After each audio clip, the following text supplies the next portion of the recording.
changes with her child's father. Have your own space. Okay, I've been watching so much Reality Housewives of Atlanta. Real Housewives. Yeah, sorry.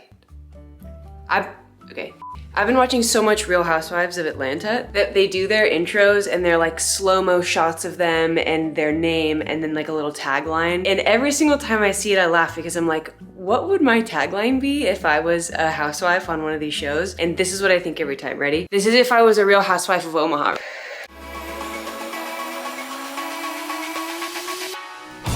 I might be from the Midwest, but there is nothing mid about me. You might have a bigger airport, but I fly private.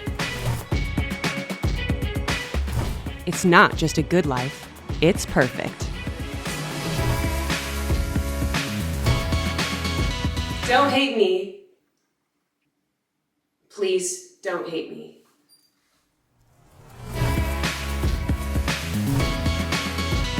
I really mean it. Okay, anyways, sorry. Oh, I forgot I have my... I've never seen a woman look so frightened. She must have always been haunted by it. Just listen to some Agatha Christie, super casual. All right, we're going on a little adventure really quick. This isn't like a whole day thing, I just have to go to a store really quick. One of the only stores that I feel absolutely no fear in going into just at the drop of a hat, Joann's Fabric. I also didn't really have the foresight to put this in like a travel mug, so I'm just gonna do my absolute best to not spill and then be mad at myself when I do. I feel like I look so red. Why does my mouth look so red? At least from the future here, I think I can help with that one. It's because after reviewing 10 solid hours of footage from you today, I've seen you lick your lips out of nervousness no less than 27,000 times. Maybe we can try chapstick, because it's hurting both of us. All right, I started a blanket last week. People call it the lesbian bacon blanket.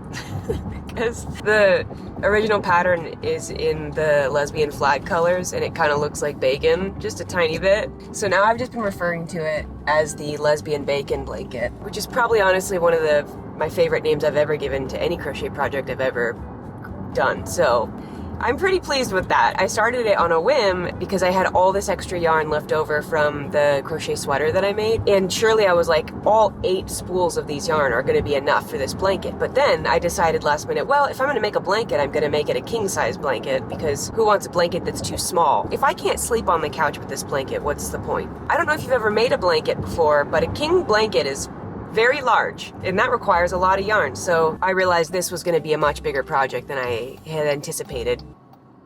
But as you know, that's just how things work for me most of the time. And honestly, I might get a few other colors because I was just using all of my yarn up so that I could not have any extra yarn, which that's never how it works. That's never how it works. But now that we're actually having to go buy yarn, I'll get the colors I really wanted in the first place. And then while we're there, I'm gonna make a lace shirt. And so I just bought a crochet pattern off of Etsy. I'm gonna get the lace. I'm so excited. Okay, let's go.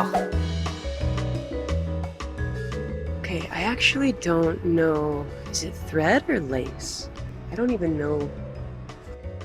Is crochet thread the same thing as heavy lace? I don't think there's any place that I feel safer than Joann's Fabrics.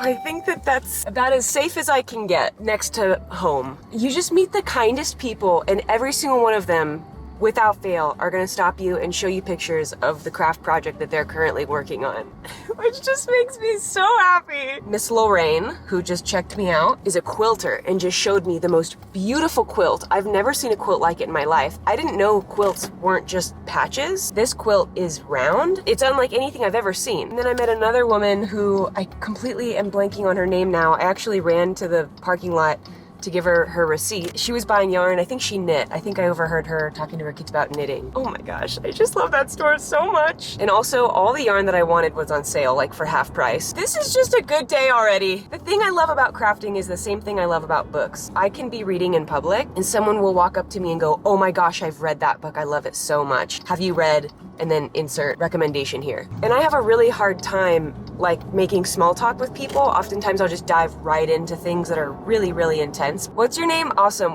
What's your biggest regret?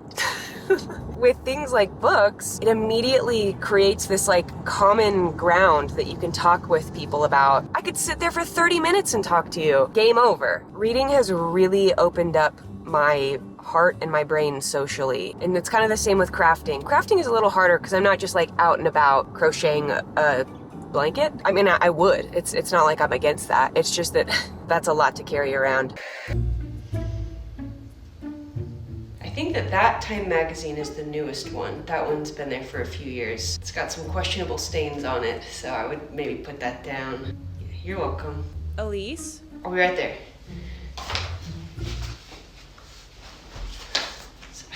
I'll just be, one second. Yeah, okay, I'm coming.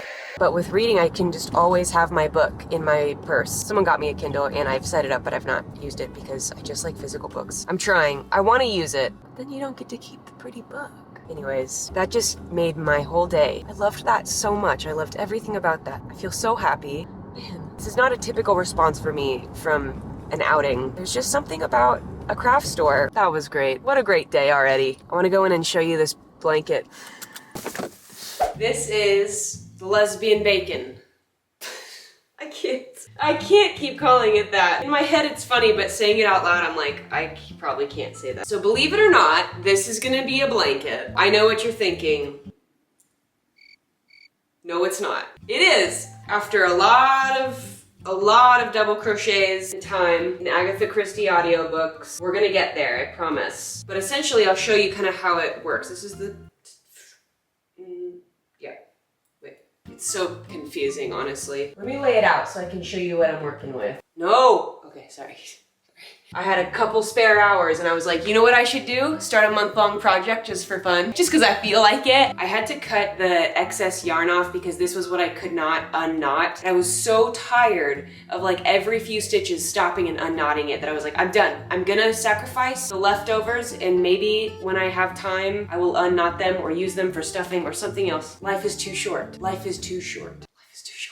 Just buy a new ball of yarn for $2.50. It sounded like I was gonna cuss and say $2, but that's not what I was gonna say. I was gonna say $2.50. That's not important. It's called the Ribbon Canyon blanket. My friend sent it to me and I was like, I have to make that. Okay, well, here, have a... Wow, this is gonna be a lot of yarn. Okay. But this is the final product I'll show you.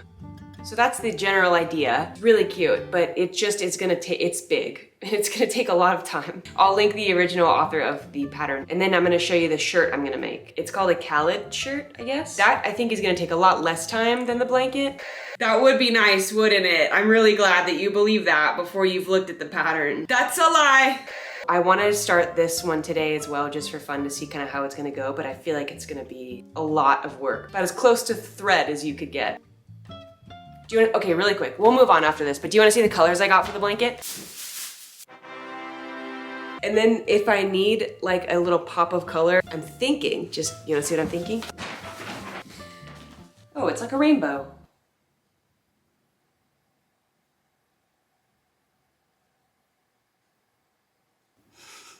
I'm just seeing the irony in it now. Okay. So that's a rainbow.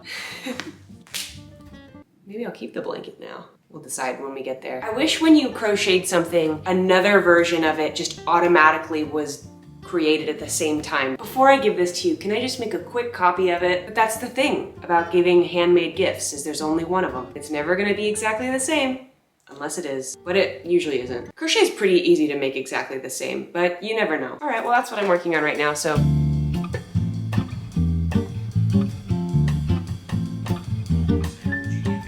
I just found this, YouTube sent it last year, at like the end of the year to kind of recap 2023. And I didn't really look at it until just now. Would you like to see what it is? I don't... Would you like to figure this out with me? It's so nice. There's like this case around it that has all these things, like YouTube stats, I think. Kind of broke. Aw, that sucks.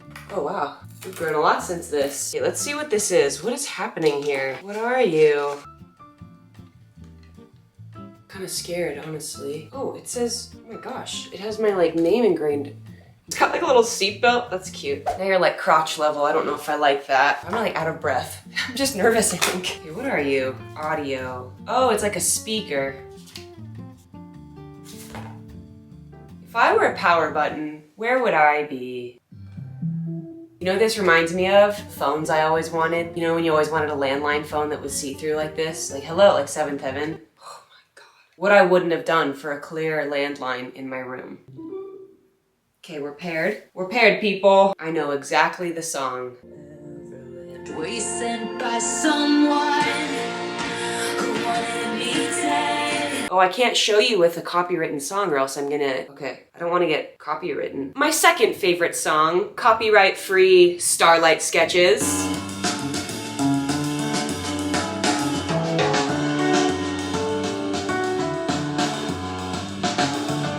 can like hold it, feel it.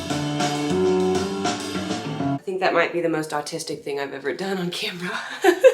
I'm in the process of getting evaluated to be diagnosed officially on paper as autistic, but the thing... Do you want to know what I just found?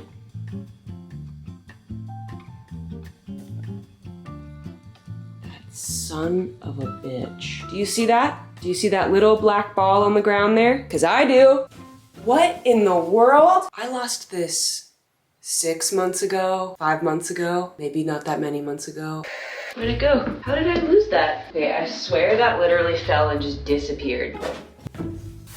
It bounced and disappeared. It couldn't have gone that far. That little microphone cover is on its own journey now, apparently, because it's gone. It went into another dimension. It's unfortunate. I never even got a chance to enjoy it. Okay, bye forever. There is no way this was just sitting on the ground. I have ripped this room apart, taken the rug out from under me, quite literally, and shaken it. I have moved and taken apart my whole desk, took the wheels off of that chair. I wasn't even looking for it because I wanted it or cared. I was looking for it because I felt so crazy because I watched it drop onto the ground and then just disappear. And now it's just sitting perfectly on the ground? No, that went into another dimension and just like came back on accident. I swear. I have looked all over this room. This doesn't matter. You will not care about this as much as I do right now. I'm just letting you know this went into another dimension and just came back right now. So you're looking at an artifact that has traveled time and space. How does it feel? Like I was saying, so I'm being evaluated for adult autism. Most of the time I'm like, why am I even doing this? It doesn't matter. But then it deeply matters in some ways, which shouldn't, but it does. We're at the final stage of it, but anytime in the process they ask you to provide contacts where they can contact them and ask them a series of questions about you, which just feels like you're in trouble. The whole thing is kind of embarrassing, honestly. I can't really think about it or else I'll just talk myself out of the whole situation. I feel embarrassed for myself because I want to know so badly when it doesn't really change the outcome of my life. I am who I am. Really investing that much time and energy into a diagnosis that it won't change anything about my life moving forward. So why does it matter that much? But in this weird way, like, I feel this deep sense that if I don't officially get diagnosed by a professional, that I'm lying. And if I ever were to say it out loud, I barely believe it myself. I do. Some of it I just chalked up to my personality, and I was just an annoying person that like was very particular. But I've lived my life this way. So if I were to claim self-diagnosis, I have no doubt that that would be true and valid because it's so hard to be assessed. The waiting lists are long. It's a rigorous process. But if I were to say out loud, I am on the spectrum, I am autistic, and if they were to come back at me and be like, oh, when were you diagnosed? I just don't have it in me to be like, I'm self-diagnosed. I think I would just break down and cry if they like said, well, that doesn't count. Because the I don't want to get emotional. Because I've felt very invalidated my whole life in the things that come with being autistic.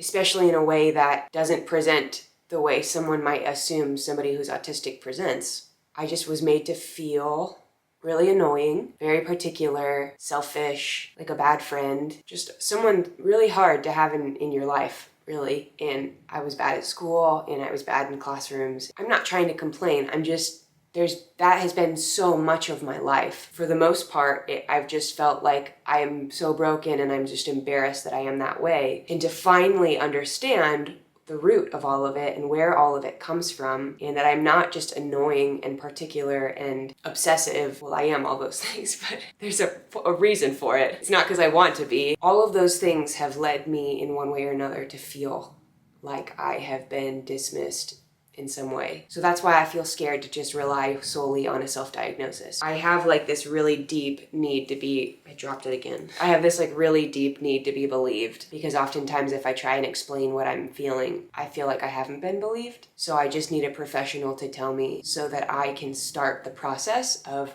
believing myself and really accepting myself. So that's why I think I need a professional to help me. I'm really struggling with all of this. I'm still working it all out. But the reason I brought all of this up, I have my one of my final meetings with the psychologist on Thursday. A month ago, she had said, please give me Jonas's email address. We can reach out. I just finally asked him, hey, did you fill out that thing? You know, I'm sure she sent you some stuff for you to fill out. He's like, I haven't gotten anything. And then I just started laughing because they didn't need any additional info. The psychologist is like, nope, we don't need anything else. We've got it. We got everything we need, thanks. Anyways, I don't know how I got, the speaker. Cool speaker.